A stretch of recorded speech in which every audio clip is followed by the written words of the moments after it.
Welcome to the Underground. This is my first attempt at establishing a YouTube channel to discuss the relevant political issues of the day. Some of the things we will look at are the 20 plus nominees vying for the Democratic nomination for president. I will tell you who my top three are right now. My top three candidates are Kamala Harris, Senator from California, Joe Biden, former Vice President under Barack Obama, and Senator Warren from Massachusetts. So I'll tell you why I rank them in those particular order. As I look at Senator Warren and her history as being a prosecutor in California, her advocacy for the rights of women, the rights of minority, her views on healthcare, as well as she is more. While she is progressive, she is more to the center of the road. I will look. Then the next candidate for me is Joe Biden. Joe Biden is a mainstream political candidate. And then I can tell you, Joe Biden probably a couple of years ago would have been my number one choice. But I will have to tell you, it's not ageism. I just think we need fresh blood. And I think by the time, if elected to be president, he'll be 78 years old. And that may be a bit of a burden. But also, the number one thing that we're all looking at is who can beat the current president of the United States, Donald J. Trump. And as the polls right now show, Joe Biden has the best chances. And so for that, he moves into my number two. Senator Elizabeth Warren, she's a little left of me, but she has put together very concrete plans on what her administration would do. She has talked about what is the wrongs in this current administration. And she's been able to weather the storms, the political storms, the Pocahontas things. And I think that she can go head to head and give Mr. Trump a battle if he decides to go negative. Now, as far as the current president, one of the things we will look at is the divisiveness. And we'll look at it from, first of all, I'll admit to my own biases. I am not a supporter of the current president of the United States, and I think he is divisive. My very first memory of Donald Trump was years ago when he purchased the New Jersey Generals in the USFL.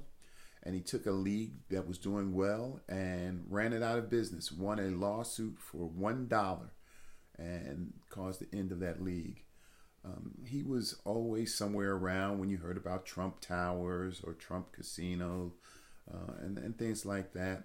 And really no big thing. New York, I was away from New York, away from that area on the West Coast at the time. So other than fights and Mike Tyson, he really wasn't in my everyday view.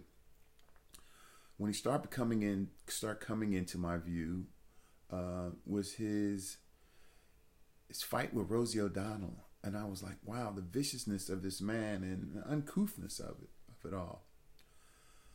And then, of course, the big thing was to his racist attack of birtherism against the 44th president of the United States, Barack Obama. And that showed me a lot then. And it also kind of showed you about his presidency. He feigned at having information, of sending people who were going to bring some information and what his investigators had found. And it was all smoke and mirrors. They've never found anything because there was nothing to find. And this was just his way of being upset that an African-American male had become president of the United States. And he wanted to illegitimize him. But that is part of the Trump dogma. smoke and mirrors, never admitting to anything, statements of misfact. If we're going to talk about alternate facts, we also talk about misfacts. He'll state things that are not true and say that they are. From the very first day, and I will tell you, the night that President Trump was elected, I could not sleep. That's how fearful I was for what direction this country was going to go into. I could not sleep.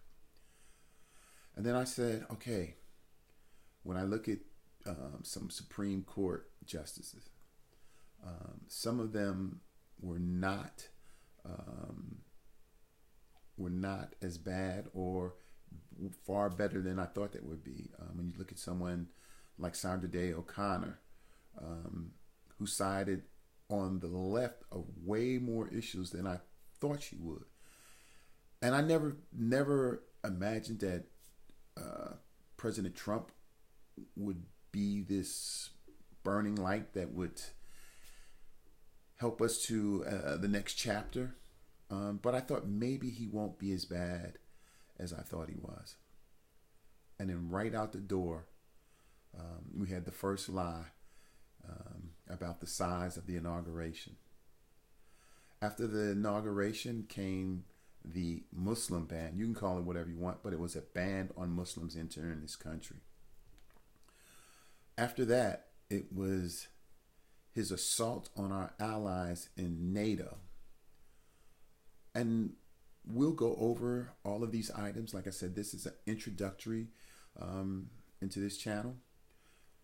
But we'll go over all of these particular issues. My main point and first thing that I will do when I set up the first real episode of The Underground is I'll go over the Mueller report. The Mueller report is 400 plus pages, 2 parts. As the president says, no collusion, no obstruction. So one of the first things that the Mueller report says, we are not looking at collusion. What we are looking at and examining is conspiracy. And Mueller and his investigators were not able to find enough evidence for prosecution of obstruction. He found that the Trump campaign was willing. He found that there was coordination, meetings with Russians. They just didn't get what they wanted. But there were many incidences. Russia, if you're listening, the whole WikiLeaks, the Trump Tower meeting, Carter Page. There were many instances of Russians and Trump campaign personnel trying to get together to stop the potential presidency of Hillary Clinton. And then you go to part 2, no obstruction, according to the current administration or according to President Trump. And recently he said that the Mueller report said he rebuffed Russian information. And that couldn't be further from the truth. In the Mueller report, which I will provide a synopsis for you who have not had time to read it, I will provide a synopsis of all of the 10 times that the Mueller report says that the president obstructed justice. And those are the types of issues that this channel will go into. It is early on. Currently, as I said, the lighting isn't correct. I'm talking off the cuff. This is just my first attempt. And we'll go from there. We'll improve, and hopefully you'll be out there to listen. And I will try and bring the information to you. One more thing that I'd like to say about myself. I am a student of politics. My undergrad is in government and politics, aka political science. I've been interested in politics since I was a kid. As a young child, I rushed home from school to watch the Watergate hearings. So this is something that I'm passionate about. It's something that I'd like to share some of the information you may not have time to get.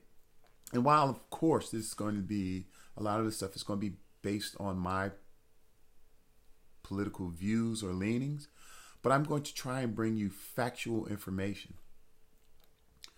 So once again, I thank you for listening. The next time you hear from me, it'll be a little more structured, and we'll talk about the Mueller report. Once again, welcome to the underground, and hope to see you again.